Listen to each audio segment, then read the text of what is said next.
दोस्तों, आज हम बात करेंगे समुद्र के बारे में कि समुद्र की हमारे पृथ्वी पर कैसे आए, कैसे बने, इसके बारे में हम आज बात करते हैं। तो दोस्तों शुरू करते हैं। आज हमारी पृथ्वी पर पानी है समुद्र के रूप में, जो हमारे प्लेनेट पर जीवन को लाता है। यही समुद्र का पानी भाप बनकर बादल बनता है और पूरी पृथ्वी भर में बारिश करके हमें अच्छा फसल देता है। नदियों में पानी के जल स्तर को बढ़ाता है। ज़मीन के नीचे जो पानी है वह सब समुद्र के जल चक्र के कारण ही सही होता है।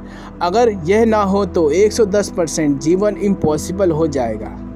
पर जो चीज़ हमारे लिए इतनी ज़्यादा इम्पोर्टेंट है उसके बारे में हम तक अभी क्यों नहीं जानते कि यह बना कैसे पृथ्वी पर इतना ज़्यादा पानी आया और समुद्र का निर्माण कैसे हुआ। न जाने इस समुद्र के कारण दुनिया में क्या क्या हो सकता है, कितना ज़्यादा ट्रेड हो रहा है, कितना लड़ाई हो रही है। चलिए इसलिए आज आपको बताते हैं कि पृथ्वी पर समुद्र का निर्माण कैसे हुआ। आज से 450 करोड़ साल पहले हमारी पृथ्वी पर निर्माण हो रहा था। उसी समय सौरमंडल पर निर्माण हो रहा था।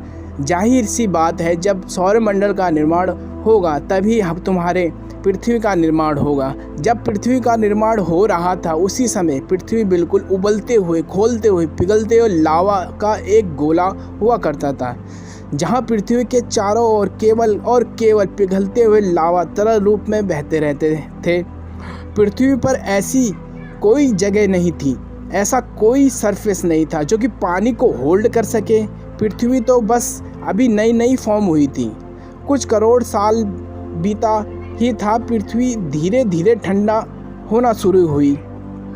तभी पृथ्वी पर मौजूद ज्वालामुखी को ज़मीन में बहुत ही अंदर तक कनेक्ट थे, यानी जो बिल्कुल पृथ्वी के आउटर कोर और मेंटल तक जुड़े हुए थे। वह ज्वालामुखी अब बहुत ही बुरी तरीके से मानो शेर की गर्जन की तरह फटना शुरू हो गए। जब यह ज्वालामुखी इरप्ट हुए थे तब पृथ्वी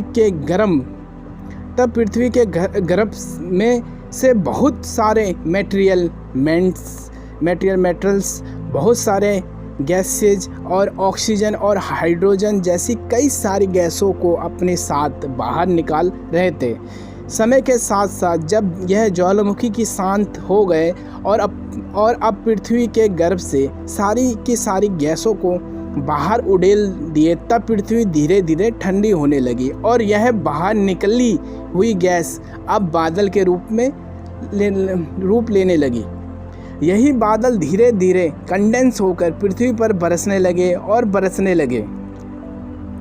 जब यह बरसात शुरू हुई तो हजारों साल तक लगातार पृथ्वी पर बारिश होती जा रही थी। बहुत ही बुरी तरीके से प्रलय रूप वाली बारिश, इतना तेज मूसलाधार बारिश करवाई कि पृथ्वी की लो लाइंग एरिया, ऊंचे स्थानों से नीचे स्थानों तक पानी से भर गए। उस समय पृथ्वी पर अब पानी आ चुका था, लेकिन वैज्ञानिकों के अनुसार अनुमान लगाया गया जब पृथ्वी यह बादल बरस कर पानी ला चुके थे, उस समय पृथ्वी पर अभी भी मौजूद पानी केवल 50% ही बरसात के रूप में हुआ था। बाकी 50% पानी पर अंतरिक्ष में से आया है। कैसे? देखिए, आज से लगभग 4.5 करोड़ 4 करोड़ अरब साल पहले पृथ्वी पर मिट्योर का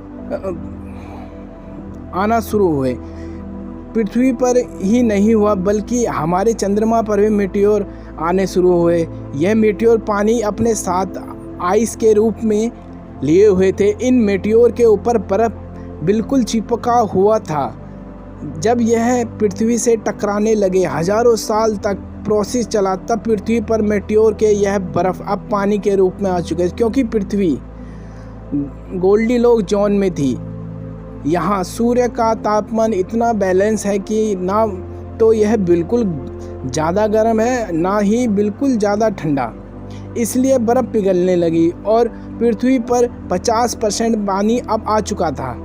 पर वैज्ञानिकों को कैसे पता चला कि मेटेओर पृथ्वी से टकराकर पृथ्वी की बाकी 50% पानी आया? देखिए, वैज्ञानिक 2005 में अंतरिक्ष की एक मेटेओर पर जिस पर बर्फ़ जमी हुई थी उसे एक स्पेसक्राफ्ट से टक्कर करवाई।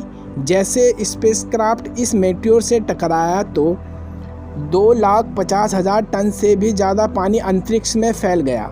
इससे वैज्ञानिकों के अनुसार यह बात पर मोहर लगा दिया गया कि पृथ्वी पर पानी का एक सोर्स पृथ्वी पर मेटेओर का टकराना भी है, और इस तरह से पृथ्वी पर आज हमारा प्यारा समुद्र आ गया, जो कि पृथ्वी पर सबसे ज़्यादा जीवन के लिए है।